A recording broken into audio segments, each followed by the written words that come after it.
Veliki pozdrav svima, moje ime je Vladimir Rafajlović iz Real House nekretnina iz Novog Sada, a u ovom videu pričat ću vam kako prevariti agenciju za nekretnine. Veoma interesantna tema za mnoge kupce nekretnina. Sigurno se čudite otkud ja pričam na tu temu, pa ja se bavim nekretninama. Reći ću vam.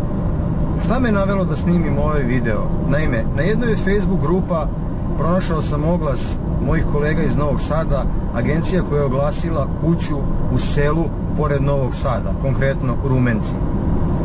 Oni su oglasili kuću za prodaju, a i u komentaru ispod njihovog posta stajalo je da li neko zna gde se ova kuća nalazi kako bi stupio u kontakt sa vlasnikom.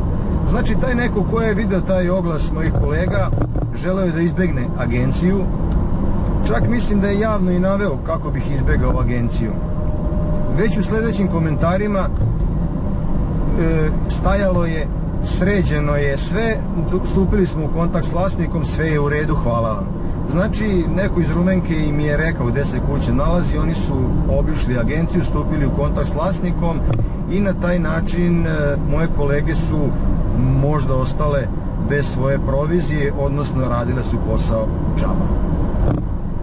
Ja bi se ovim putem obratio i mojim kolegama, agencijama, kojima bi savjetovao da sa vlasnicima moraju da sklapaju čvrste ugovore kako se ovakve stvari ne bi desilo, ili da nađu način kako svoj posao ne bi poništavali.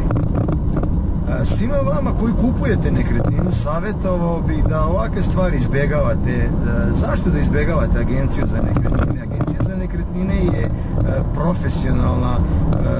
profesionalno preduzeće ili profesionalno preduzetnik koji se bavi svojim poslom i koji za svoj posao odgovara plaćanjem osiguranja na godišnjem nivou, znači za štetu koju bi pretrpeli kupci.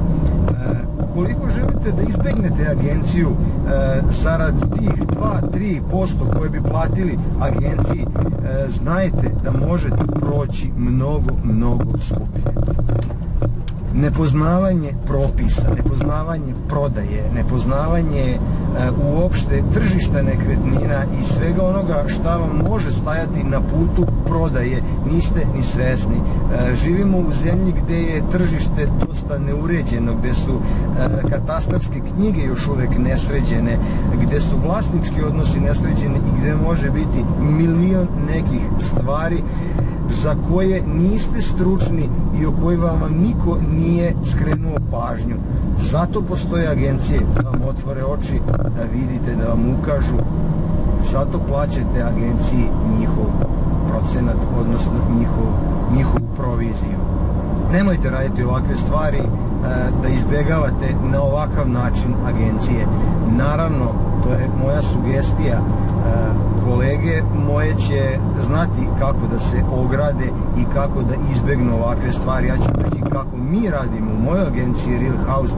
Sve nekretnine van Novog Sada. Zašto van Novog Sada? Jer su ta sela mala, svi se ljudi poznaju i lako se može pronaći bilo koja nekretnina u bilo kom selu ili okolnom mestu van Novog Sada, ne znam, Beograda ili nekog drugog većeg mesta.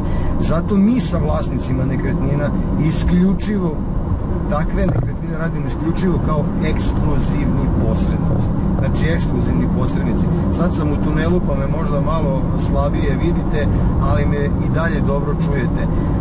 Znači, poruka kolegama je: zaključujte samo čvrste ugovore kako vas ovakve stvari ne bi desile.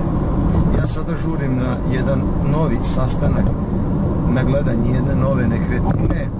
Pozdravljam vas i vidimo se u nekom sledećem videu.